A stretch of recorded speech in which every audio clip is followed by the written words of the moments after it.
안녕하세요. 인사가 좀 시원찮습니다.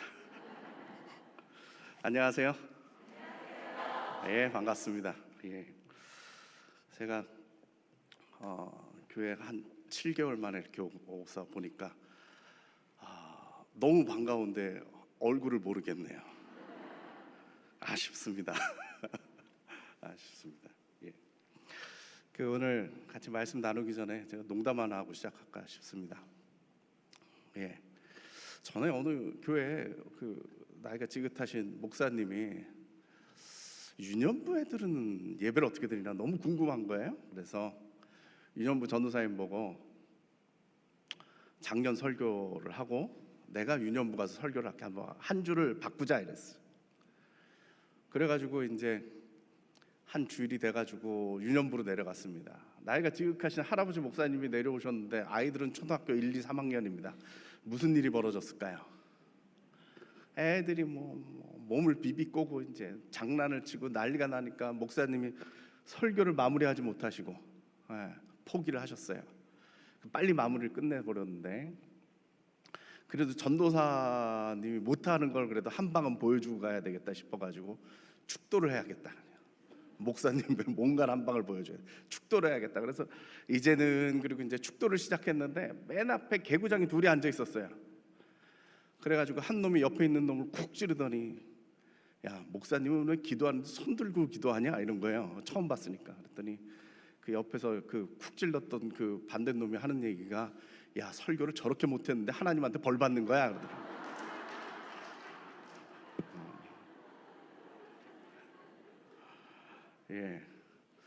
제가 오늘 무사히 내려갈 수 있기를 바랍니다. 요즘 코로나 때문에 많이 어렵습니다. 설교하는 사람 입장에서 이렇게 앉아 계신 분들이 다 마스크를 쓰고 있으니까 얼마나 답답한지 모릅니다. 하고 계신 분은 더 답답하겠죠. 그냥 우리 상황이 그런 것 같습니다. 이 마스크를 가린 이것도 문제지만 실은 우리 마음이 마스크에 막힌 것처럼 답답합니다. 참 어렵고 힘든 때를 우리가 지금 지나고 있습니다. 이러한 때에 저는 참 제가 마음속에 탁 와닿았던 단어가 하나가 있는데, 그게 뭐냐면 뉴노멀이라는 단어입니다. 들어보셨죠? 뉴노멀이다. 노멀이라는 말이 무슨 뜻이냐 하면 평범하다, 보통이다, 내지는 일반적이다, 이런 뜻이죠. 그런데 도대체 그냥 어제가 오늘같이 살고 오늘이 내일같이 살고 이렇게 평범하게 살아야 되는 이 평범하다라는 것이 새로워져야 된다, 이런 말 뜻은 무슨 얘기겠어요? 완전히 바뀌어야 된다는, 우리가 일상을 평범하게 살아갔던 그 일상조차도 다 바꿔야 된다, 이런 뜻이에요. 그러니까 무슨 얘기냐 하면 아예 근본적으로 변해야 된다는 거예요. 그래야 살 수 있다, 이런 얘기겠죠. 아마 이것은 두 가지 의미일 것 같습니다. 세상이 무섭게 변하니까 당신들도 이제 변해야 돼. 여기 따라와서 살려면 변해야 돼. 또 하나는 뭐냐 하면 이제 변하지 않으면 살기 힘들어. 그러니까 여러분들도 변해야 된다, 이런 뜻이죠. 코로나가 나타나면서부터 우리가 참 많이 변했어요, 그죠? 온도도 재야 되고 마스크도 써야 되고 누구 보고 밥 먹자고 얘기하기도 그렇고 정말 생활이 많이 변했어요. 그래서 뉴노멀을 산다라는 거겠죠. 저는 요즘 상당히 좀 신기하다고 생각하는 일 중에 하나가 뭐냐 하면요, 난 미국이 저렇게 무너질 줄 몰랐어요. 미국은 정말 세계 최강의 나라고, 정말 이 세대에 정말 가장 앞서 있는 나라라고 생각을 했죠. 우리 때는 미제 그러면 얼마나 대단했습니까? 알지도 못하고 무조건 미제 그러면 다 좋은 건 줄 알고 이러고 살았던 사람들인데, 어느 날 갑자기 저렇게 미국이 무너질 줄 어떻게 알았어요? 요즘 미국은 뭐 몇 명이 죽었는지도 모른대요. 저 아는 분도 부모님이 돌아가셨는데 왜 죽었다고 말도 안 해준대요. 그냥 돌아가셨다. 장례도 못 치른대. 너무 많이 죽어가지고. 저럴 줄 누가 알았어요. 유럽은 어떻습니까? 유럽도 정말 문명 국가 아닙니까? 세계를 선도한다는 문명 국가였는데 어느 날 갑자기 쫙 저렇게 돼버렸대요. 정말 신기한 일이 벌어졌죠. 세상에 트럼프 대통령이 우리 문재인 대통령한테 전화해가지고 마스크 좀 꺼달라고. 그런 시대가 올 줄 우리가 어떻게 알았어요? 지금 전 세계가 우리나라는 어떻게 했냐고 그것 좀 가르쳐달라고 지금 난리잖아요. 대한민국이 지금 의료 선진국이라는 걸 우리가 지금 깨달은 거예요. 의료보험이라는 건 뭐 다 하는 줄 알았는데 우리나라처럼 잘 돼 있는 나라가 없더라 이 말이죠. 의료보험은 누가 시작했느냐? 우리나라에서 장기려 박사님, 기독교인이 장기려 박사님이 부산에서요 청십자 그 의료보험을 만든 거예요. 자기네들끼리 교회 20개, 23개 교회를 모아가지고 우리끼리라도 서로 의료보험 만들어가지고 서로 도웁시다 해가지고 만든 거가 최초의 시작이에요. 그게 68년도입니다. 그게 발전해서 80년도에 완전한 전국민 의료보험이 됐고 그 전에 박정희 대통령이 그 장기려 박사한테 도움을 받아가지고 의료보험을 우리나라에서 시작을 한 거고요. 기독교 정신이 묻어 있는 거죠. 이런 것 덕분에 우리나라가 세계에서 선진국 노릇을 지금 하고 있어요.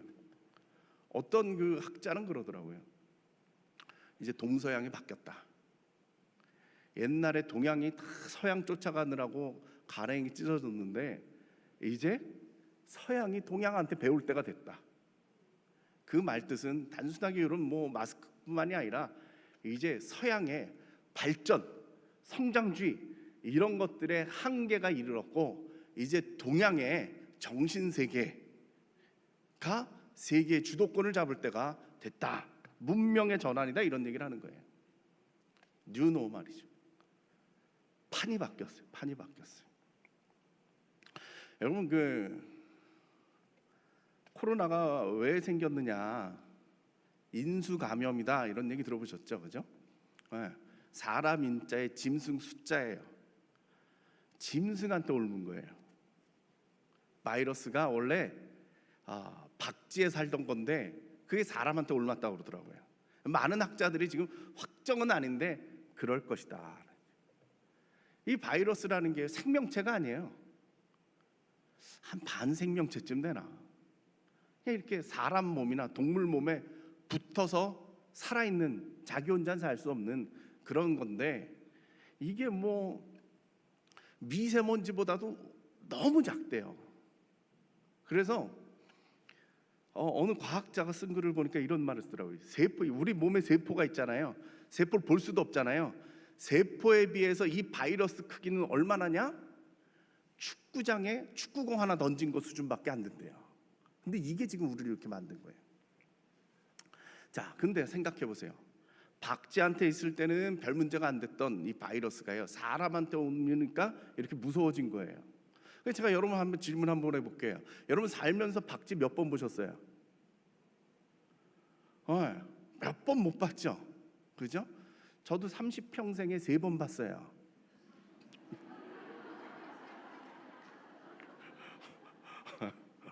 박쥐 볼 일이 없어요, 그죠? 예. 깊은 동굴에 들어가야 박쥐가 있고요. 밀림 숲속 깊이 들어가야 박쥐가 있고요. 정말 일부러 찾아가서 보기 전에 우리가 박쥐 볼 일이 뭐 얼마나 있어요. 근데 왜 박쥐한테 바이러스가 옮았어요? 그 밀림 속까지 사람들이 쳐들어가서 개발을 한 거예요. 거기까지 들어가서 관광을 한 거예요. 거기를 뒤집어 가지고 거기서 농사 짓고 가축 키우고 하니까 이 박쥐하고 만날 일이 생긴 거예요. 최재천 교수라고 미국 그 이화여대에 그 유명한 그 생물학 석좌 교수 있잖아요. 그분 하는 얘기가 건드려서 그렇다는 거예요. 박쥐는 박쥐대로 살고 사람은 사람대로 살고 이쪽 야생동물들은 야생동물대로 살고 이렇게 조화롭게 살았으면 이게 문제가 안 되는데 자꾸 거기 쳐들어가 가지고 거기서 농사 짓고 거기서 동물 키워서 돈 벌겠다고. 우리는 뭐예요? 우리는 관계없어요? 아니에요.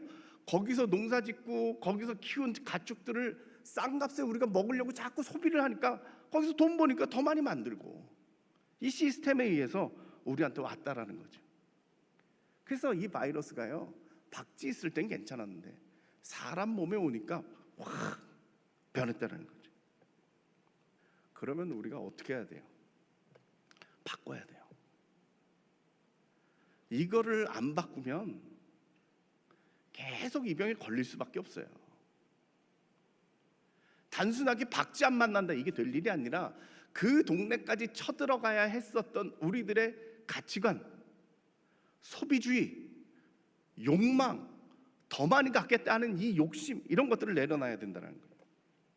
저희 집사람이 6년 전에 암을 앓았어요.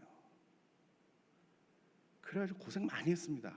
한 5개월 동안을 암 수술을 하고 항암 치료를 받고 매일 가가지고 방사능 쐬고 정말 죽다 살았죠. 정말 죽다 살았어요.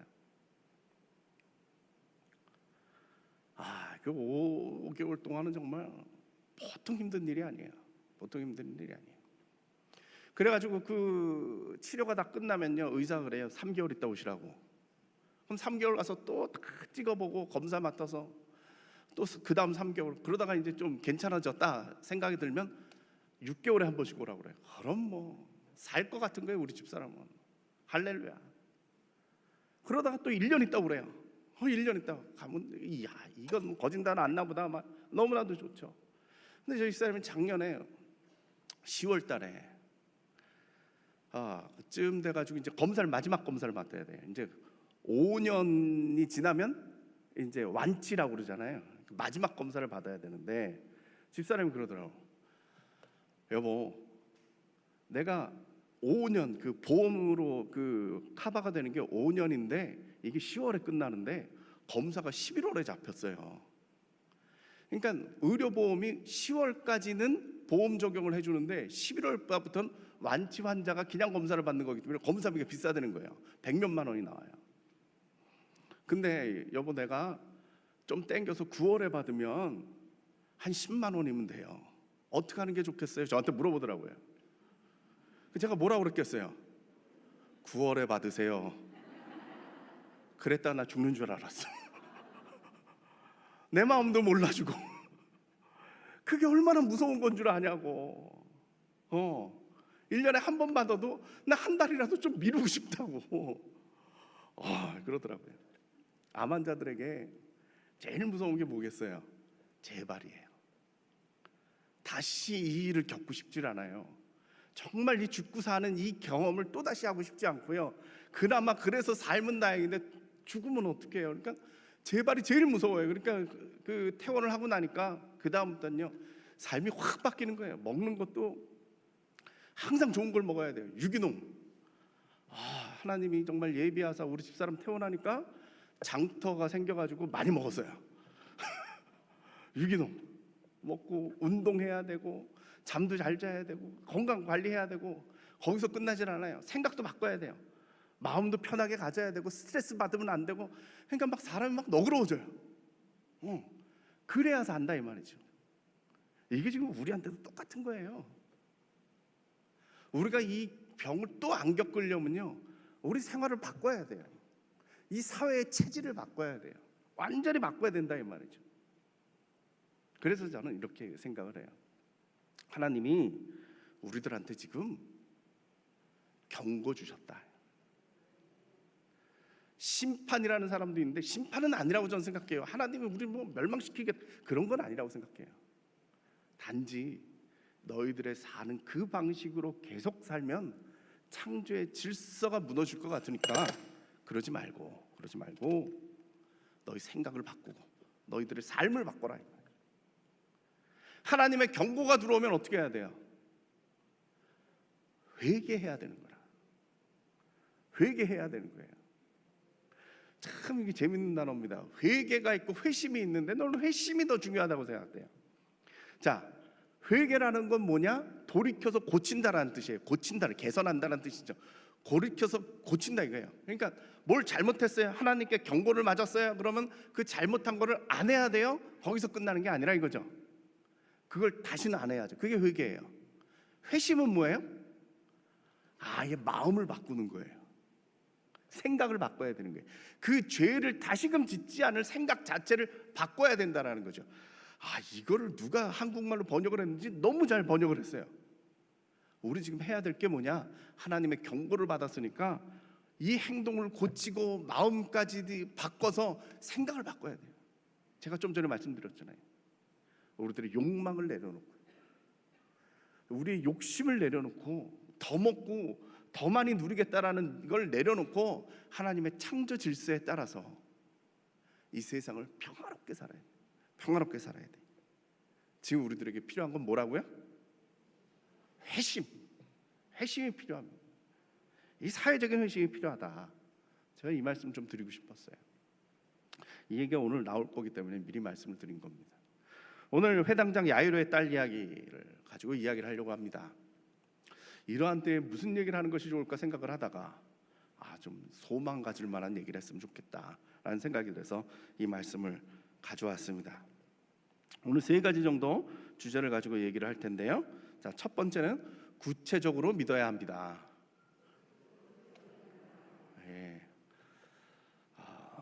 다시 해보겠습니다. 구체적으로 믿어야 합니다. 23절에 보니까 회당장이 나와서 이렇게 합니다. 내 어린 딸이 죽게 되었사오니 오셔서 그의 손을 얹으사 그로 구원을 받아 살게 하소서. 지금 찾아온 사람이 누구냐면 회당장입니다. 회당장은 그 당시에 기득권자고 힘 있는 자고 능력이 있는 자이기 때문에 새로운 신흥 세력에 대해서 적대시했습니다. 회당장 치고 예수님 믿었다는 사람이 누가 또 있을까요? 없어요. 대부분 박해했어요. 괴롭혔고요. 심지어 돌을 던졌어요. 믿는 이들을 향해서. 그냥 그 사도행전에 보니까 한 명 더 있어요. 한 명 더 있어요. 근데 회당장은 그런 일이 없어요.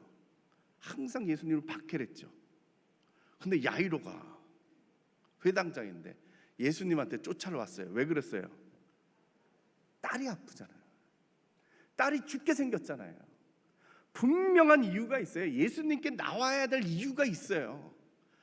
예수님이 자기 딸을 살릴 수 있다라고 생각을 하니까 예수님한테 나와야 될 이유가 있었다 이 말이죠. 자, 그 이유는 있었는데 예수님한테 나오려니까 기분은 어떻겠어요? 별로 안 좋았겠죠. 그러니까 고민을 했던 것 같아요. 내가 갈까 말까 이 고민 많이 했겠죠. 어려운 자리니까 가면 내가 무슨 말을 해야 될까? 머릿속에 막 굴려봤을 거예요. 그리고 예수님한테 뭐라고 얘기를 해야 될 건가? 뭘 요청을 할 건가? 무슨 기도를 드려야 될 건가? 머릿속에 드는 거죠. 저는 그 말이 여기 그대로 있는 것 같아요. 그래서 예수님을 붙잡아 놓고요, 내 딸이 죽게 되었다 온 이유를 말하고서는 구체적으로 얘기를 해요. 첫 번째, 오셔서. 두 번째, 손을 얹어서. 세 번째, 내 딸로 구원을 받게 해서. 네 번째, 살게 하소서. 야이로의 소원은 궁극적으로는 뭐예요? 내 딸 살게 해주세요. 내 딸 살려주세요. 이건데 그냥 살려달라는 게 아니고 우리 집에 오셔가지고 지금 죽어가는 내 딸에게 손을 얹고 기도를 해주셔서 이 딸이 구원을 받아서 살게 해주세요. 구체적인 기도가 있었어요. 구체적인 기도를 했어요. 저는 우리가 이러한 기도를 드려야 된다고 생각합니다. 우리가 주님 앞에 나아가는 길은요, 구체적인 이유가 있어야 되고요, 주님께 기도할 때는요, 구체적인 기도의 제목들이 있어야 됩니다. 우리가 어제같이 기도하고 오늘 같은 기도를 내일 또 하고 중언부언 기도하고 정말 수십 년 기도를 하다 보니까 생각은 딴 데가 있는데 머릿속에서는 입으로는 기도가 줄줄줄 나오는 그런 기도가 아니라 오늘 이 순간 내가 주님께 나와야 될 구체적인 이유를 붙잡고 내가 주님께 무엇을 구해야 될지 그 기도의 제목들을 붙잡고 주님께 나와서 기도의 응답을 받는 여러분들이 되시기를 간절히 축원합니다. 두 번째입니다. 두려워 말고 믿어야 합니다. 양호하지만 마음엔 안 드네요. 두려워 말고 믿어야 합니다.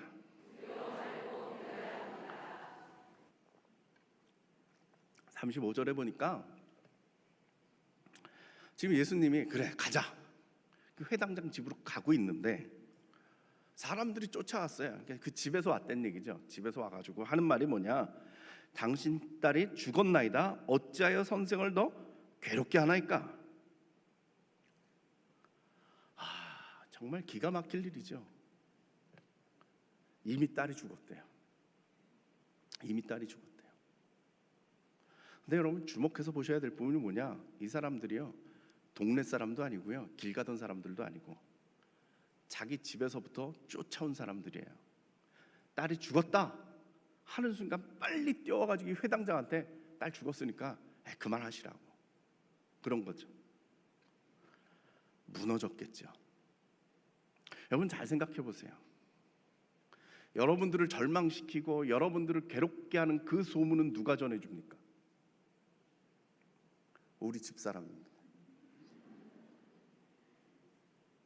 내랑 가까운 사람들입니다. 내가 믿을 만한 그 사람이 와서 이 말을 전해주니까 무너지는 거예요.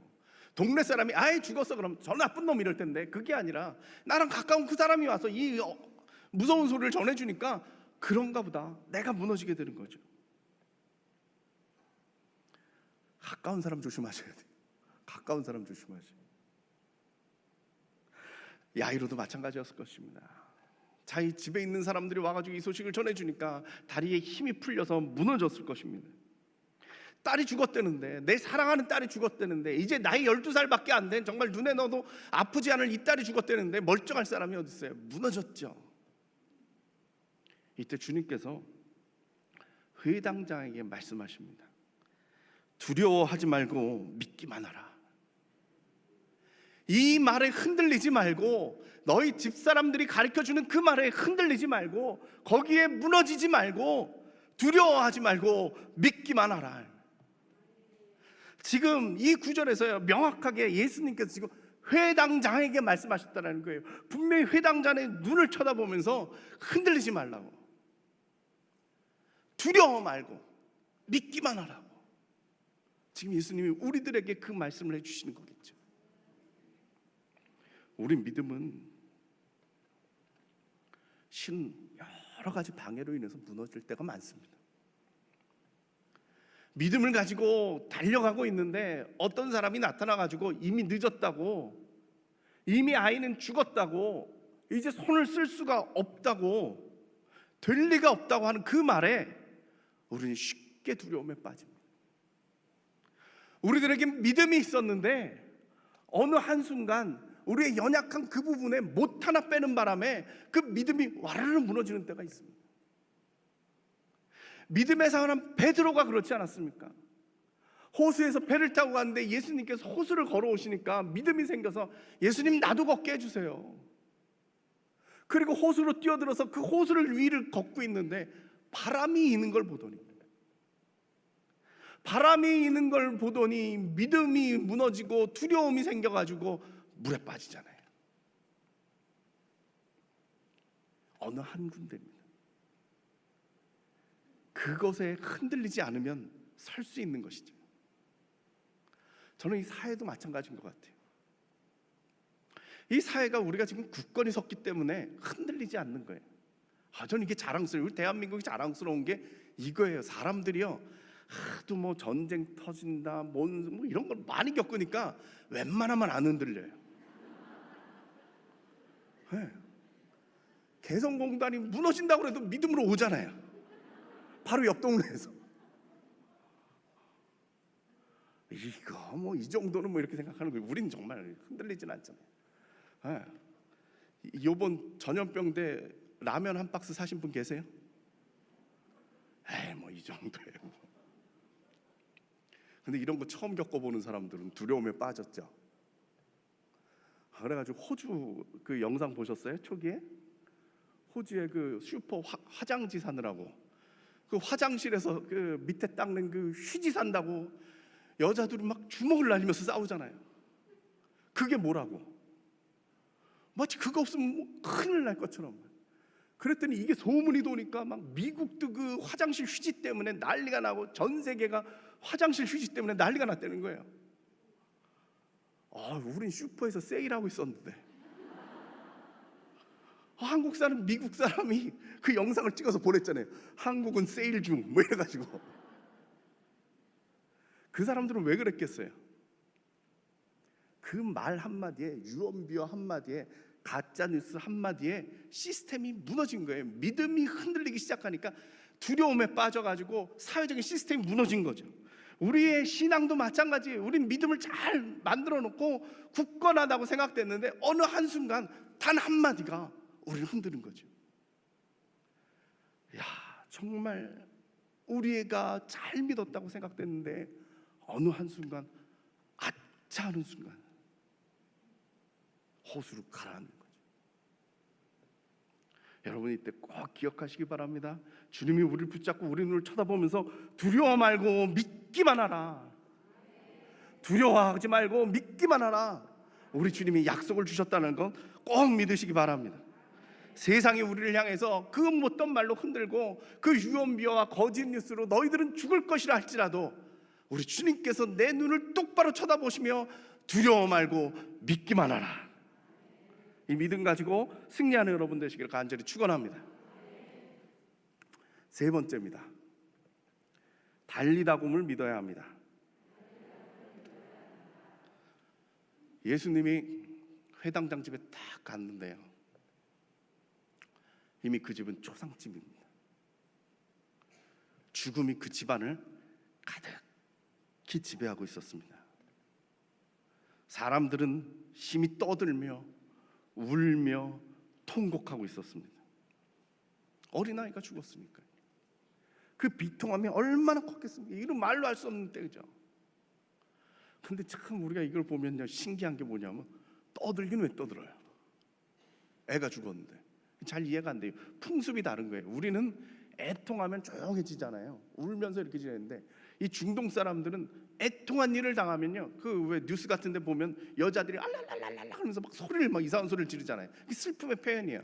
이 성경에 봐도 남자들이 슬픔을 당하면 어떻게 하냐면 겉옷을 찢고 죄를 뒤집어 쓴다. 과격한 거예요, 이 사람들은. 슬픔을 당하면. 그러니까 지금 이 집 상황이 어떻게 됐느냐, 슬픔을 당했기 때문에 사람들이 이렇게 우리식으로 하면 이렇게 떠든다는 거지, 소리를 지르며 울며 통곡하며 이 집안이 지금 지옥과 같이 변했어요. 죽음이 이곳을 습격해서 이곳을 지배하고 있는 동안 이 집안은 지금 죽음으로 인해서 지옥과 같이 변했다 이 말이죠. 이 집에 지금 예수님이 들어오신 겁니다. 이 죽음이 지배하고 있는 이 장소로 지금 예수님이 들어오셨습니다. 모든 사람이 심히 울며 통곡하고 있는 이 자리에 주님께서 들어오시고 그들에게 이르시되 너희가 어찌하여 떠들며 우느냐? 이 아이가 죽은 것이 아니라 잔다. 이 아이가 죽은 것이 아니라 잔다. 분위기를 완전히 반전시키셨습니다. 아까 야이로를 향하여서, 그를 향하여서 말하던 그 예수님께서 이제 그들에게, 거기 모든 모인 사람들에게 죽은 게 아니야, 단지 잠을 잘 뿐이야. 상황을 완전히 방전시키며 이 아이가 깨어날 것이라는 얘기를 하는 거죠. 요즘 우리 상황이요, 이 회당장 집 같지 않습니까? 모두가 이야기하기를 참 암울하다, 죽게 생겼다, 힘들다 이야기를 합니다. 우리나라 경제를 책임지는 홍남기 경제부총리가 자기 SNS에 이 어두운 터널이 언제 끝날지 모르겠다 이렇게 썼다고 그래요. 가장 앞장서 가지고 지금 우리들에게 희망을 줘야 되고 우리 살 수 있다 얘기해 줘야 될 그분께서 현실적으로 얘기를 해서 이게 언제 끝날지 모르겠다라고 심경을 고백한 거죠. 정말 무섭긴 합니다. 약이 언제 나올지 모르겠습니다. 이게 1년이 걸렸지 어떤 사람은 한 3년은 걸릴 거라고 얘기할 정도로. 그럼 우리는 어떻게 사느냐? 백신이 언제 나올지 상상을 할 수가 없는 때가 됐습니다. 학자들이 얘기하기를 가을이 되면, 날이 다시 선선해지면 이게 다시 우리나라로 올 것이다, 이런 얘기를 합니다.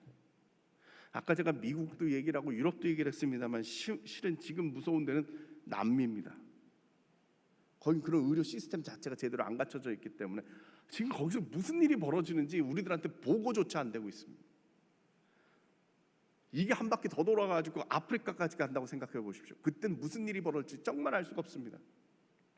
아마 이게 한 바퀴 돌아가지고 올 겨울이나 아니면 내년쯤에 우리나라를 한 바퀴 돌아서 또 올지도 모르겠습니다.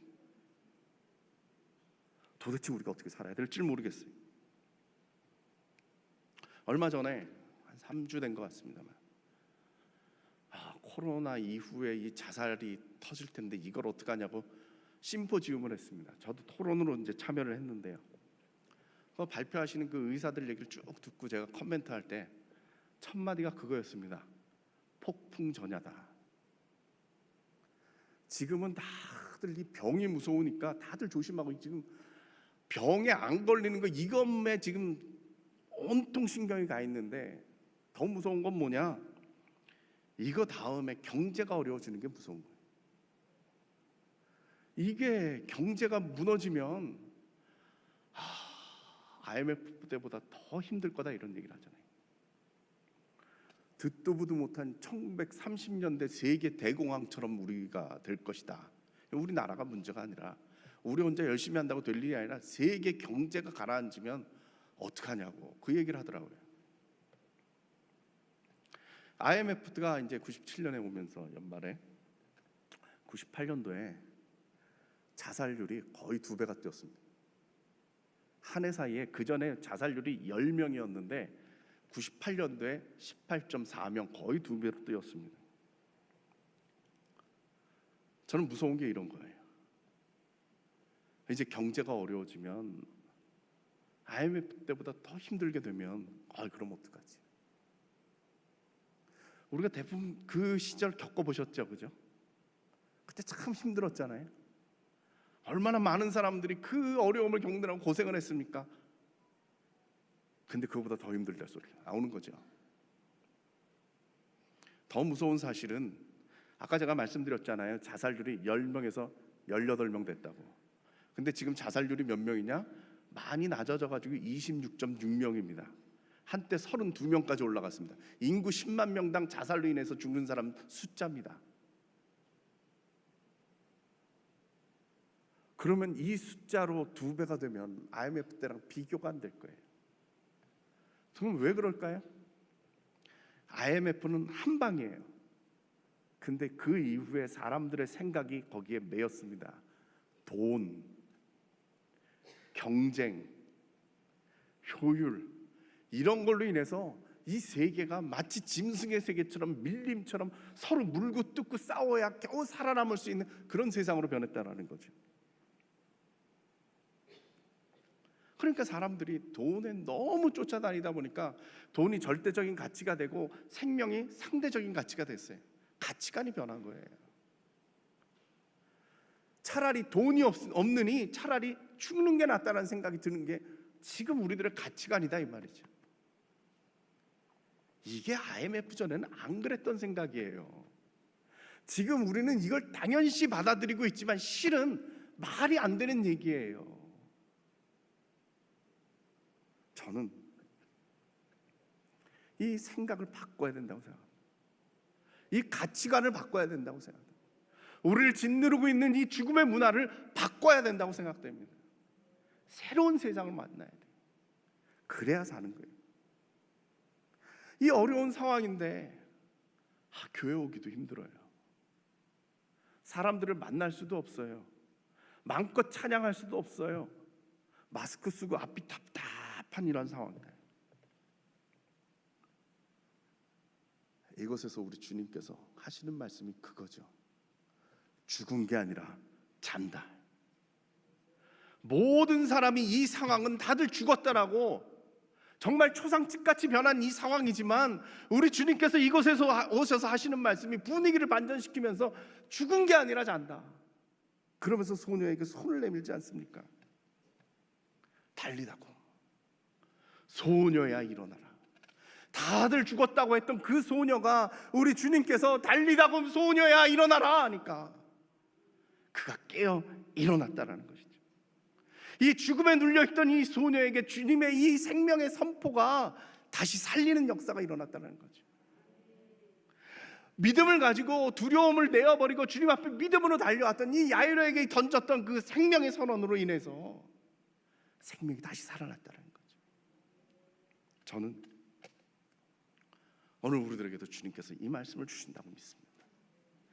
암만 어려운 상황이고 사람들이 죽음이라고 얘기를 하고 더 이상 희망이 없다라고 얘기하는 이 순간에서 우리 믿는 사람들은 아니라고, 우리 주님이 약속을 주셨다고, 우리는 살 거라고 할렐루야를 외치며 주님 앞에 영광 돌리는 날이 올 거라고 선포할 수 있기를 간절히 축원합니다.